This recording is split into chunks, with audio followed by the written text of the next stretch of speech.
देखिए सवाल कर रहा है कि 7a प्लस बी आपका 5a प्लस 8b के बराबर है, तो हमें इस एक्सप्रेशन की वैल्यू निकालनी है 49ab plus 2b square upon 7a square plus 4ab।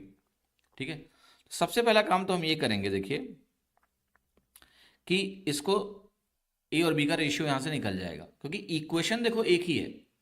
ए और बी का हम मान नहीं निकाल सकते हैं, रेशियो निकाल सकते हैं। जब वो रेशियो निकल जाएगा तो एक और मजेदार बात है कि यहाँ देखो न्यूमरेटर का जो पहला टर्म है इसमें ए और बी का प्रोडक्ट है, डिग्री 2 है।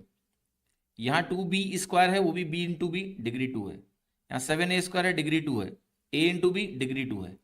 तो जब ऐसे सवाल में न्यूमरेटर की डिग्री हर टर्म की 2 और 2, डिनोमिनेटर की टर्म की हर डिग्री 2 और 2, यानी न्यूमरेटर के हर टर्म की डिग्री इक्वल है, डिनोमिनेटर के भी हर टर्म की डिग्री इक्वल है, प्लस न्यूमरेटर और डिनोमिनेटर की डिग्रीज भी इक्वल हैं, तो ऐसे केस में अगर आपको a रेशियो b मिल गया तो वही रेशियो, मान लिया रेशियो कुछ भी आ गया, मान लिया रेशियो आ गया x रेशियो y, तो अब आप a की वैल्यू x रख लेना और b की वैल्यू y रख लेना और उत्तर निकाल लेना। a की वैल्यू को आपको रखने की जरूरत नहीं है x इंटू के, बी की वैल्यू y इंटू के, नहीं, क्योंकि वो कट जाएगा, इसलिए आप सीधे x और y रख के आंसर निकाल सकते हैं।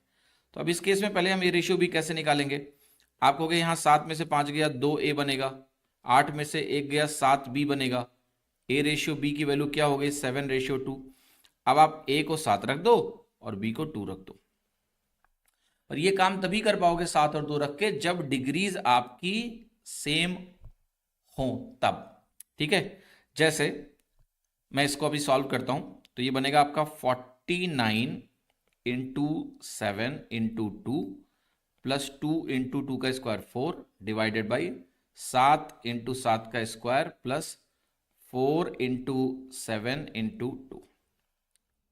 अब देखिएगा ये 49 है 7 का स्क्वायर, तो 7 स्क्वायर को एक 7 दोगे 7 का क्यूब बनेगा, जो कि होता है 343 इंटू 2 प्लस 8 डिवाइडेड बाई ये 7 का क्यूब ये भी बन जाएगा, 7 इंटू 7 स्क्वायर 343 प्लस 56।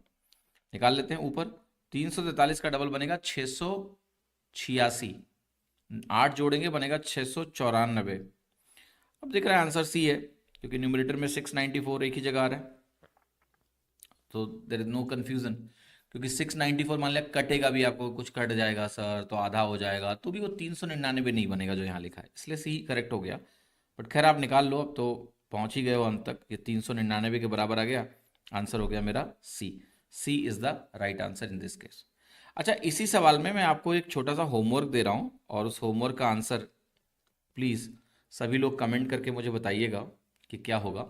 होमवर्क यह है कि अगर इसी एक्सप्रेशन को मैं लिखूं 49a plus 2b divided by 7a plus 4b, तो आपको बताना है कि ये जो रेशियो है किसके बराबर होगा। ये होमवर्क नंबर 1 हो गया, HW1। फिर मैं आपको दे रहा हूँ HW2। होमवर्क 2 में आपको दे रहा हूँ कि अगर इसी में आपको निकालना हो 49a plus 2b square divided by 7a plus 4ab, तो इसका आंसर क्या होगा। ये होमवर्क 2 है। ये दोनों होमवर्क के आंसर आप मुझे कमेंट करके बताएंगे, होमवर्क 1 और होमवर्क 2। सेम सवाल में सेम एक्सप्रेशन में अगर मुझे ये निकालना होता और ये निकालना होता तो आंसर